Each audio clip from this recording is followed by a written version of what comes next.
नमस्ते प्रिय विद्यार्थियों, हिंदी अकेडमी बीकानेर में आपका स्वागत है। हम पढ़ रहे हैं एनसीईआरटी की बुक्स कक्षा 10 की क्षितिज पुस्तक को, जिसमें हम 14 चैप्टर पढ़ चुके हैं। आज हमारा चैप्टर नंबर 15 है, जिसमें हम पढ़ेंगे महावीर प्रसाद द्विवेदी जी का साहित्यिक परिचय।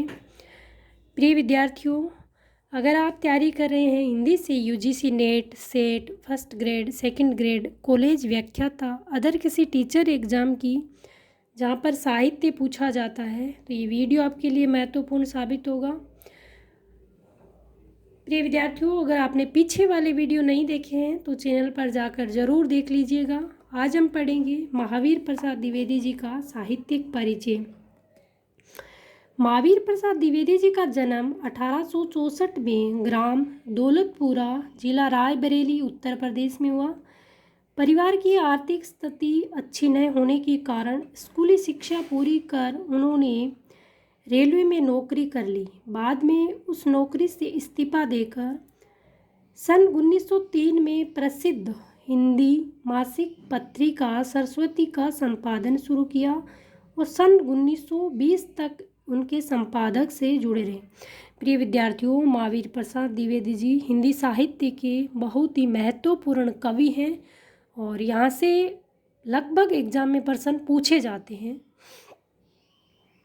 आपसे पूछेंगे कि महावीर प्रसाद द्विवेदी जी का जन्म कब और कहाँ हुआ था, बताओगे। 1864 में ग्राम दौलतपुरा, जिला रायबरेली, उत्तर प्रदेश में हुआ। प्रिय विद्यार्थियों, वेरी मोस्ट ध्यान रखना है कि उन्होंने 1903 से प्रसिद्ध हिंदी मासिक पत्रिका सरस्वती का संपादन शुरू किया और 1920 तक उसके संपादन से जुड़े रहे। सन 1938 में उनका देहांत हो गया। महावीर प्रसाद द्विवेदी केवल एक व्यक्ति नहीं थे, वे एक संस्था थे। क्या थे? एक व्यक्ति ना होकर एक संस्था थे, जिससे परिचित होना हिंदी साहित्य के गौरवशाली अध्याय से परिचित होना है। वे हिंदी के पहले व्यवस्थित संपादक, भाषा वैज्ञानिक, इतिहासकार, पुरातत्ववेता, अर्थशास्त्री, समाजशास्त्री, वैज्ञानिक, चिंतन एवं लेखन के संस्थापक, समालोचक और अनुवादक थे।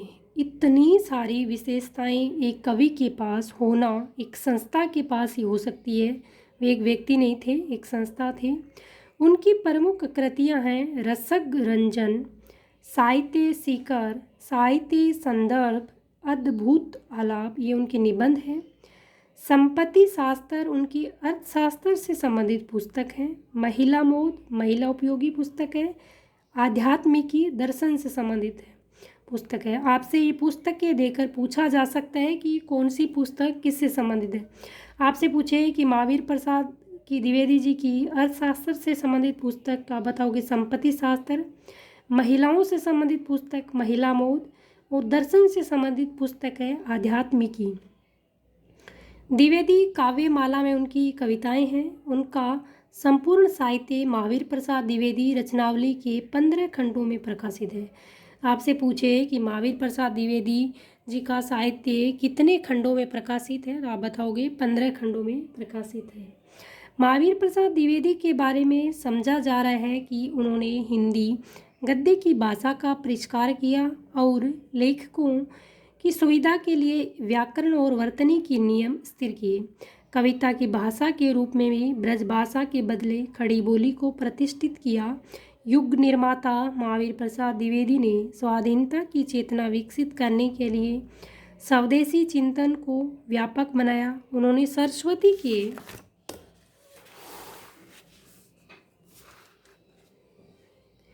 माध्यम से पत्रकारिता का श्रेष्ठ स्वरूप सामने रखा।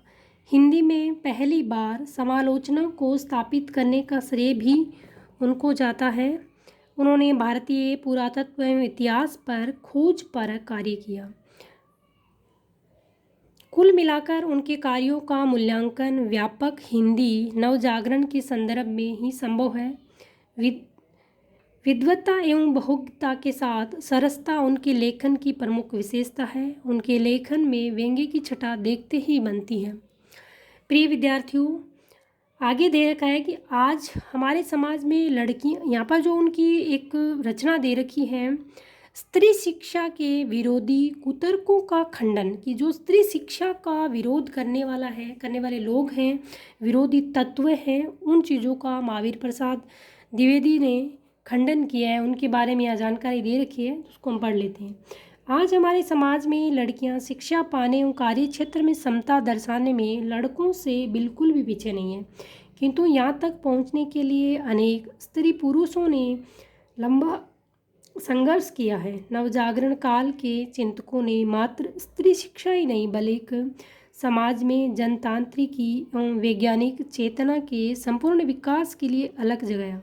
द्विवेदी जी का ये लेख उन सभी पुरातनपंथी विचारों से लोहा लेता है जो स्त्री शिक्षा को व्यर्थ अथवा समाज के विघटन का कारण मानते हैं। कहने का तात्पर्य है कि जो महावीर प्रसाद द्विवेदी थे, वो जो स्त्री शिक्षा के विरोधी तत्व थे, उनका वो पुरजोर विरोध करते थे और स्त्री शिक्षा को बढ़ावा देने के बारे में वो कह रहे हैं। इस लेख की दूसरी विशेषता यह है कि इसमें परंपरा को ज्यों का त्यों नहीं स्वीकारा गया, बल्कि विवेक से फैसला लेकर ग्रहण करने योग्य को लेने की बात की गई और परंपरा का जो हिंसा सड़ गल चुका है उन्हें रूढ़ी मानकर छोड़ देने की है। ये विवेकपूर्ण दृष्टि संपूर्ण नवजागरण काल की विशेषता है। आज इस निबंध का अनेक दृष्टियों से ऐतिहासिक महत्व है। प्रिय विद्यार्थियों, ये लेख पहली बार सितंबर 1914 में सरस्वती में पढ़े लिखों का पांडित्य शीर्षक से प्रकाशित हुआ। बहुत ही महत्वपूर्ण है कि जो स्त्री शिक्षा के विरोधी कुतर्कों का खंडन है वो कब प्रकाशित हुआ और किस नाम से प्रकाशित हुआ। तो ध्यान रखना है, ये लेख पहली बार सितंबर 1914 की सरस्वती पत्रिका में पढ़े लिखों का पांडित्य शीर्षक से प्रकाशित हुआ। बाद में द्विवेदी जी ने इसे महिला मोद पुस्तक में शामिल करते समय इसका शीर्षक स्त्री शिक्षा के विरोधी कुतर्कों का खंडन रख दिया। तो ध्यान रखना है कि सरस्वती पत्रिका में कब प्रकाशित हुआ और किस नाम से प्रकाशित हुआ, फिर महिला मोद उनकी पुस्तक थी उसमें किस नाम से वो प्रकाशित हुआ, इसका विशेष तौर पर आपको ध्यान रखना है। इस निबंध की भाषा और वर्तनी को हमने संशोधित करने का प्रयास नहीं किया है। कहने का तात्पर्य है कि इसको संशोधित नहीं किया गया है, ज्यों का त्यों इसमें रचना को यहाँ पर छाप दिया गया है। प्रिय विद्यार्थियों, अगर आपको क्लास अच्छी लगी तो अपने मित्रों के साथ शेयर कर दीजिएगा। अगर आप चैनल पे नए हैं, अभी तक चैनल को सब्सक्राइब नहीं किया है तो सब्सक्राइब कर लीजिएगा, बेल आइकन को प्रेस कर लीजिएगा ताकि आने वाले वीडियो का नोटिफिकेशन आप तक पहुंच सके। आपने हमारी अब तक पीछे